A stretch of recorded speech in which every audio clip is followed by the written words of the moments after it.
ዘጠና የሚፈጠሩትን ነገሮች ቀንጨብ አድርጌ ላሳያችሁ። የመጀመሪያው ኤፍራታ እንደሚታወቀው ወደ ናታን ቤት ሄዳ የእሱን የፀጉር ናሙናና የያፌትን የፀጉር ናሙና የሁለቱንም ብቻ ለብቻ ወስዳ ዶክተር ጋር ቀጠሮ እንዳላት አይተናል። የሁለቱን የወሰደችው መጀመሪያውኑ ያፌት እንዳመለጠው እሱና የናታን አባትና የራሱ አባት አንድ አይነት እንደሆነ ሚስጥር አውጥቶባት ነበረ። ያ ለእሱ ምን ያህል እንደሚጎዳው ባይታወቅም ኤፍራታ ግን ይሄን እውነተኛውን ነገር ለማረጋገጥ አሁን ላይ ዶክተር ጋር ቀጠሮ ይዛለች። ታዲያ የሁለቱ ትክክለኛ ወንድማማቾች መሆናቸውን ምናልባት ካወቀች ምን ልታደርግ ይመስላችኋል? ኤፍራታ አሁን ይሄንን ካወቀች በኋላ ሁለቱን ልታስታርቃቸው መሄድ ይሆናል ወይንስ ያፌትን እንደጀመረችው ልትበቀለው የምትጨርሰው ነገር ይኖራል? በክፍል 90 መልሶችን የምናገኝ ይሆናል። ሌላው የጽዮን ጉዳይ ነው። ጽዮን አሁን ትልቅ አጣብቅኝ ውስጥ እንደገባች አይተናል። በዛ በአረመኔ ሰውዬ አሁን አስገዳጅ ነገሮችን እንድታደርግ እያደረገባት ያለው ነገር ቢንያምን በማሰር ነው ወይንም በማገት። ማታውኑ ለቅልሻለሁ ብሎ የነገራት ነገር መልካም ዜና ቢሆንም በክፍል 90 የሚለቀቅ ይሆን? አብረን የምናየው ይሆናል። እየተጫነ ስለሆነ በዚሁ ኮሚኒቲ ፖስት ላይ ስለምለቅላችሁ እዚሁ ቻናል ላይ አክቲቭ መሆናችሁን አትርሱ። ሌሎችም የምናነሳቸው ጉዳዮች ስላሉ አብራችሁን ሁኑ። አቤል ተብዬው በስተመጨረሻም ቢንያምን ያገተው ጽዮንን አስገዳጅ ነገር ሊያስደርጋት ነው። ምን እንደሆነ አይታወቅም። ሌላው ኤፍራታ የናታንን እና የያፌትን የሁለቱንም የዲኤንኤ ማስመርመሪያ ፀጉራቸውን በድብቅ ወስዳለች። ታዲያ ሁለቱ ወንድማማቾች መሆኗን ካረጋገጠች ምን ልታደርግ ወይንም ምን አይነት ውሳኔ ልትወስን እንደምትችል የተጠበቀ ነገር የለም። በክፍል 90 ላይ የምናየውትን ነገሮች ቀንጨብ አድርጌ በዚህ ቪዲዮ ማሳያችሁ ይሆናል። አብራችሁን ቆዩ። አቤል ተብዬው ታዲያ ጽዮንን አንድ ቦታ ላይ ለብቻዋ ቀጥሯት ነበረ። ወደ ተባለችው ቦታ ያለምንም ማንገራገር ነበር ሄደችው። በዛ ሰዓት ስሜቷን መቆጣጠር አቅቷት እንኳን ቢላ ይዛ ሄዳ ልትወጋው ሞክራ ነበረ። አልተሳካላትም። ዋነኛ እሷን ያገኘባትና ያው ቢንያምን ያገተበትን ምክንያት ከነገራት በኋላ አንቺ ለኔ ማድረግ ያለብሽ አንድ ነገር አለ ብሏታል። ያንንም ከነገራት በኋላ አርግ ያልከኝን ሙሉ ለሙሉ አረጋለሁ፣ ቢንያም ላይ ምንም ነገር እንዳይደርስበት ብለዋለች። ያንንም ከልች በኋላ ወደ ቤቴ ስትሄጂ ማታውኑ እሱንም ለቀው ይሆናል ነበር ያላት። ታዲያ ጽዮን የተስማማችበት ጉዳይና አቤል እሷ በግድ እንድታደርገው የፈለገው ነገር ምን ይመስላችኋል? ሐሳብ አስተያየታችሁን ኮሜንት ላይ እያስቀመጣችሁልኝ። የመጀመሪያው ሁለት ምክንያቶች አሉ። አንደኛው የሚሆነው እሱ መጀመሪያውኑ እንደሚወዳት እናውቃለን። ታዲያ አሁን ላይ ከኔ ጋር ሁኚ እሱን ጤጉና አብረን ሁልጊዜ ምንሆን ይሆናል። ለሌሎቹም ትነግሪያቸዋለሽ እኔን እንደምትወጂኝ። ታዲያ አስገድጄሽ እንዳልሆነ ሲያውቁ አብረን በነፃነት ምንሆን ይሆናል። ያን የምታረጊ ከሆነ ብቻ ነው ቢንያምን ልፈተው የምችለው ይላታል። አንደኛው ምክንያት ይሄ ነው። ሁለተኛውም የሆነው ግን አቤል ምናልባት ከላዩ የሚሰራቸው ሰዎች አሉ። ለነዛ ሰዎች ቢንያምን ካገተ በኋላ እግረ መንገዱን ግን ጽዮንን እያስፈራራት ይሆናል። ሌላኛው የኤፍራታ ጉዳይ ነው። ኤፍራታ ታዲያ መጀመሪያውኑ የእናቷ የዲኤንኤ ጉዳይ አሳስቧት አልነበረም። ታዲያ ብሩ ያስፈልጋት። ከዛም በላይ ሲያሳስባት የነበሩ ሁለቱም ትልቅ ጦርነት ውስጥ ሊገቡና አዲሱ ትልቁ ለእናንተ ለተመልካቾቻችን ትልቅ ሰርፕራይዝ የሆነውን ነገር ልንገራችሁ። ያም የሆነበት ምክንያት አሁን ላይ ናታን ስራ ሊጀምር ነው። ስራ የሚጀምርበት ድርጅት ግን አንድ ትልቅ አስደንጋጭ ነገር አለ። ድርጅቱም መጀመሪያውኑ የምትሰራበት ሁኔታ ናታን ያፌት ተቀናቃኛቸው ነው ለዛ ድርጅቶች።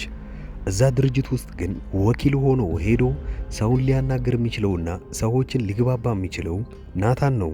ታዲያ በዚህ ሁኔታ ላይ ታዲያ ናታን የመጀመሪያውን ድርጅት ወክሎና ያፌት ደግሞ የራሱን ድርጅት ወክሎ ሁለቱ ተገናኝተው አንድ የሚስማሙበት ነገር ሊኖር ይችላል። ይህን ያልኩበት ምክንያት አለኝ። በዛ ሰዓት ግን ያፌት ትልቁን ድንጋጤ የሚደነግጥ ይሆናል በሕይወቱ። ናታን እንዴት ስራ ጀመረ? በዛ ላይ እኔ የምሰራውን ስራ ውስጥ እንዴት ገባ? ያውም እንዴት ወኪል ሆኖ እኔን ሊያናግረኝ መጣ የሚለው ነገር ያሳስበዋል። ይህንም ታዲያ በክፍል 90 ላይ አብረን የምናየው ይሆናል። ሌላኛው ጉዳይ ኤፍራታ የጀመረችው አንድ የዲኤንኤ ምርመራ አለ። የናታንንና የያፌትን ትክክለኛ ወንድማማቾች ናቸው ወይ የሚለውን መልስ የሚመልስላት የዲኤንኤ ውጤት። ሁለቱም የሚያስፈልጋት ጸጉራቸው ነበረ። የያፌትን ጸጉሩ በቀላሉ አግኝታለች። ታዲያ የቀራት የናታን የፀጉር ዲኤንኤ ነበርና እሱንም ለማድረግ ጽዮንን ላገኝሽ እፈልጋለሁ በሚል ሰበብ ምክንያት ወደ ቤታቸው ሄዳለች። እዛም ከሄደች በኋላ ግን በቀላሉ ማግኘት አልቻለችም ናታን። ምክንያቱም ከራሱ ክፍል ላይ የራሱን ልብሶችና ሙሉ ንብረቱን ወስዶ ለብቻው አስቀምጦ ነበረ። ያኔ ታዲያ የተፈጠረው አንድ ያገኘችው የመጨረሻ የዲኤንኤ ፀጉር ትንሽ ቢሆንም በወረቀቶች ይዛ ከዛ ቤት ልትወጣ ትችላለች። ያንንም ካረገች በኋላ በቀጣዩ ቀን ግን የዲኤንኤን ማስመርመሪያውን ገንዘብ ሙሉ ስላላት ወዲያውኑ ወደ ዶክተሩ መሄድ ትፈልጋለች። ሌላኛው አስፈሪ የሆነው ምክንያት ያፌት አሁን ላይ የራሱ ዘመድ የሆነው አቤል ያው ቢንያምን እንዳገተው አውቋል። መጀመሪያውኑ ይሄን ልጅ ሲያበሳጨውና ሲያናድደው ስለነበረ በዛ ላይ ይሄንን ካወቀ በኋላ ተናዷል። ያውም ትልቁን ሊያበሳጨው የሚችለው ነገር ያፌት ለጽዮን ምን ያህል እንደሚሰፈሰፍና ምን ያህል እንደሚራራለት አይተናል።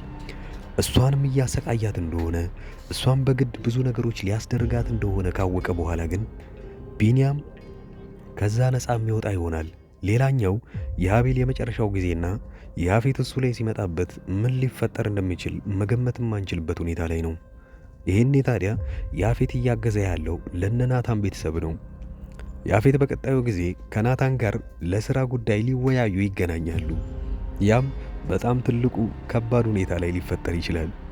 ያፌትና ናታን በቀጣይ በሥራ ሁኔታ ላይ ተገናኝተው የሚፋጠጡ ይሆናል። ይህንንም በቅርብ ጊዜ የምናየው ይሆናል። ሌላኛው ያፌትስ ከናታን ጋር ያለው ወንድምነት አሁን ኤፍራታ ካወቀች ምን ይፈጠራል? ምናልባት ለያፌት ልትራራለት ይሆን ወይንስ ሌላ ማስታረቂያ መንገድ ትፈልጋለች? አብረን የምናየው ይሆናል። አዳዲስ የሆናችሁ ይህንን ቻናል ሰብስክራይብ ማድረጋችሁን አትርሱ። ታተላችሁን አታቁሙ። በሙሉ ክፍሉ ወዲያው እንደተለቀቀ ኮሚኒቲ ፖስት ላይ እኔ ቀደም ብዬ ለቅላችኋለሁ። እስከዛው ድረስ ግን መልካም ጊዜ። ውድ የአዳዲስ ቲቪ ተከታታዮች እንኳን ደህና መጣችሁ። ወደዚህ ቻናል ከመጣችሁ እናንተ ተከታታይ ድራማ ይመቻችኋል ማለት ነው። ከተከታታይ ድራማ ውስጥ ኢትዮጵያ ውስጥ ሆኖ አሁን ላይ በጣም አሪፍ እይታ ያላቸውና አሪፍ ተቀባይነት ያላቸው ድራማዎች አራቱን ልንገራችሁ። የመጀመሪያው ጽናት ነው። ሁለተኛው ሐረግ፣ ዮአዳን እና ክህደት ናቸው። የእነዚህን ተከታታይ ድራማዎች ካልጀመራችኋቸው እኔ አጠር ያለች ማብራሪያ ስለነሱ ሰጥቻችሁ ደስ ያላችሁን ድራማ እናንተ ትጀምሩታላችሁ። የመጀመሪያው ጽናት ድራማ ብዙዎቻችሁ የምትወዱት ይሆናል። ምክንያቱም ምናልባት ከአረብ ሀገር ሆናችሁ የምታዩ ሰዎች ካላችሁ ይሄ ድራማ ለእናንተ ነው። ጽናት ከሀገር ቤት ወደ ከተማ ትመጣና ወደ ውጪ እስክትሄድ ድረስ አንድ ቤት ውስጥ ተቀጥራ እየሰራች ነው። ታዲያ የቀጠሮ ቀኗን ወይንም የበረራ ቀኗን እየጠበቀችና ብዙ ክፍያ ካደረገች በኋላ ያንን ስትጠባበቅ እዛ ሰራተኝነት የተቀጠረችበት ቤት ውስጥ እየሰራች እያለ አንድ ትልቅ ነገር ይፈጠራል። ከአሰሪው ልጅ ጋር ግንኙነት ትጀምርና ብዙም ሳይቆይ ነገሮቹ ይበላሻሉ። በዚሁ ላይ የሚያጠነጥን ፊልም ነው። ሁለተኛው ሐረግ ድራማ ላይ ሁለት በትንንሽነታቸው የሚታወቁ በአባት አንድ የሆኑ ወንድማማቾች ነገር ግን ካደጉ በኋላ በጣም ትልቅ ጠላት ሆነው እዛ ላይ የምናየውን ነገር አብረን እናያለን። ፍቅረኛ ይነጣጠቃሉ፣ ንብረት ይነጣጠቃሉ። ነገር ግን ወንድማማቾች እንደሆኑ አያውቁም። ሐረግ ድራማ እዚህ ነገር ላይ ነው የሚያጠነጥነው። ዮአዳን አንዲት ምስኪን ሴት በባህል ሀብቶችና በትልልቅ ሰዎች የእሷ የሆነን ነገር ለመንጠቅ ሲሞክሩና እሷ ግን ብልጠትነቷን ከነሱ በላይ የምታሳየቸው ፊልምና ብዙ ታሪኮች ያሉበት አሪፍ ድራማ ነው። ሌላኛው ክህደት ነው። ክህደት የሚለው ፊልም አሁን ላይ በጣም አሪፍ እየታየ ያለ ነው። ክህደት አንድ ጓደኛውን በጣም የሚወዱት ሁለት ጓደኞች አሏቸው። ታዲያ በዚህ ጊዜ ጓደኛው የልቤ ጓደኛ ናቸው ብሎ ለእነሱም ማያረገው ነገር የለም። ብዙ ነገር አድርጎላቸዋል። ነገር ግን ትንሽ እንደቆየ ይታመምና በጣም እርዳታ ሲፈልግ ከጓደኞቹ የሚጠብቀውን እርዳታ ሳያገኝ ይቀርና ይልቁኑ በዛኑ ልክ ይጠቀሙበታል። ይሄኔ ታዲያ እሱ ካወቀ በኋላ ምንን ማድረግ እንዳለበትና እንዴት ከነዚህ ጓደኞች ሊበቀል እንደሚችል የሚያሳይ አሪፍ ፊልም ነው። አሪፍ ጥራትና አሪፍ ኳሊቲ ተደርጎበት ካራክተሮችም በጣም አሪፍ የሆኑና የሚያጓጓ ፊልም ሐረግና ክህደት ናቸው። ሁለቱ ፊልሞች ምንም አይነት ንዝናዜ ምናምን ሳይበዛባቸው ወሬም ሳይኖራቸው ቀጥታ ምንም አይናችሁን ሳትነቅሉ የምታዩት ፊልም ነው። ሌላኛው ጽናት የሚለው ፊልም ታሪኩ አሪፍ ሆኖ ነገር ግን ብዙ ወሬዎች ስለሚበዙበት ምናልባት ፊልሙ ሊሰለቻችሁ ይችላል። ነገር ግን ፊልሙ እንደዛ የሚሰለቻችሁ ከሆነ እኔ በየጊዜው የእያንዳንዱን ክፍሎች እንደዚሁ አይነት በትረካ መልክና እናንተን ለጥያቄ ያተሳተፈ ለመልስም አስተያየት እንደሰጡበት አድርጌ አንዳንድ ቪዲዮ ለእያንዳንዱ ክፍል እሰራለሁ። የዋዳን ድራማ ብዙ ሰዎቹ ስትጀምሩት በጣም አሪፍ ድራማ ነበረ። እስከ ክፍል 40 እና እስከ ክፍል 45 ያለውን ድረስ ብዙዎቻችሁ በጣም አሪፍ አድርጋችሁ ስታዩት ነበረ።